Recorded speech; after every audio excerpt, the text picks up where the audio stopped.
The military and the Liberal government of Canada have called it a scourge of senior officers who were implicated in sexual assault allegations.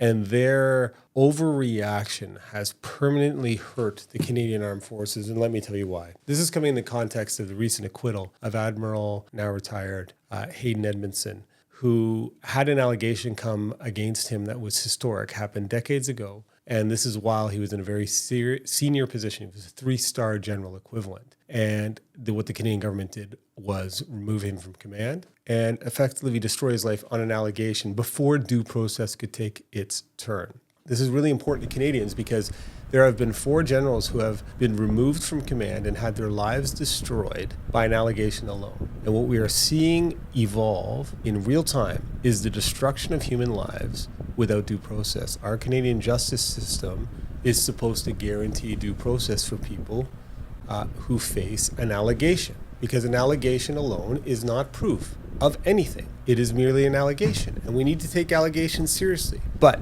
because the Liberal government wanted to impose a social policy agenda onto a male-dominated institution, they destroyed the lives of vital Canadian assets. And let me put this in perspective for you. It's estimated that it costs between $10 to $25 million to produce a 3-star general. It is extremely difficult to get to that level and requires about 3 decades of training, including multiple deployments overseas, so you can get to the point where you can command tens of thousands of soldiers in a war. And a country needs people who can command in war.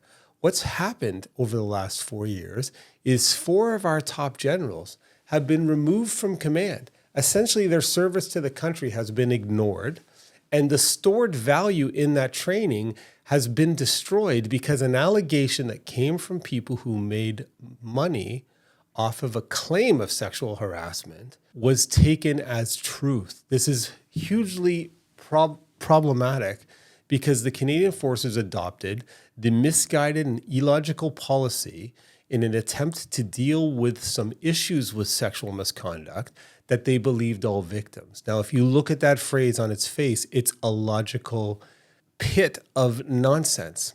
You can't say you believe all victims at the starting point, because by saying victims, you're asserting guilt. And our system doesn't allow you to assert guilt without proof because people can lie.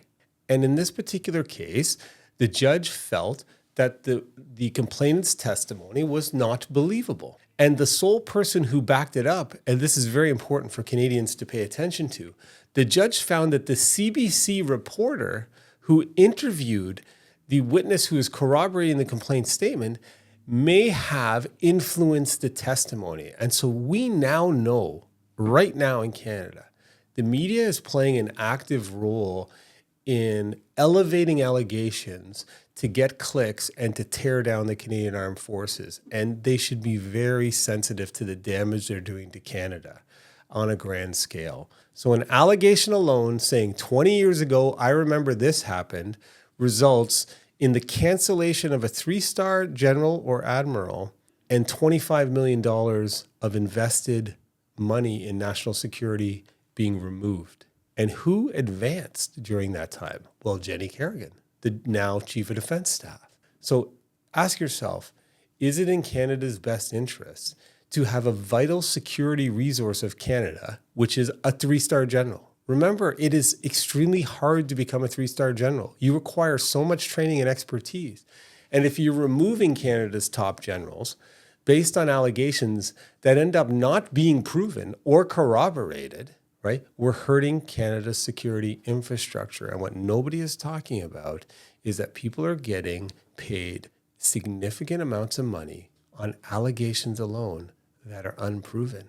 And that will encourage people, some people, to lie, to make money. And we need to be able to have that discussion. And we need journalists to be aware of that possibility and not just believe everything that comes out of the mouth of a human being because she's a woman and she was in the Canadian Forces. Canadian Forces had some issues. They're dealing with them, just like every corporation in Canada, every governmental department in Canada. They're not that different, but the Canadian Armed Forces has become a whipping post for people with a social agenda. It has hurt Canada, And now Admiral Edmondson has been exonerated in a criminal court, but his life was ruined because Canada forgot about due process and sacrificed brave soldiers, sailors, and aviators who dedicated themselves to our national security so that they could fulfill a social policy goal of Trudeau and his government. And the generals who stood by silently and said nothing are part of the problem. And I put out a challenge to every retired general who goes out in the media and talks happy talk about nonsense to start speaking up to what is actually going on, because they are picking off our top generals one by one. And because you don't have the courage to speak truth to power, you're allowing for the destruction of the Canadian Armed Forces and putting Canadians at risk. Stand up for what you believe in, risk being attacked for talking the truth because nobody is saying it. And in my current case, where Lieutenant General Whalen was wrongfully accused, and his case, the prosecution of the military withdrew the charges before the complainant could be cross-examined or the case could be finished, because it would have been way more embarrassing than what just happened in Admiral Edmondson's part. But we are suing the government. And we are going to expose what was really going on, because nobody as of yet has stood up to them to force them to take the stand under oath and explain how they were gaming the system and denying due process to Canadians who served this country for decades.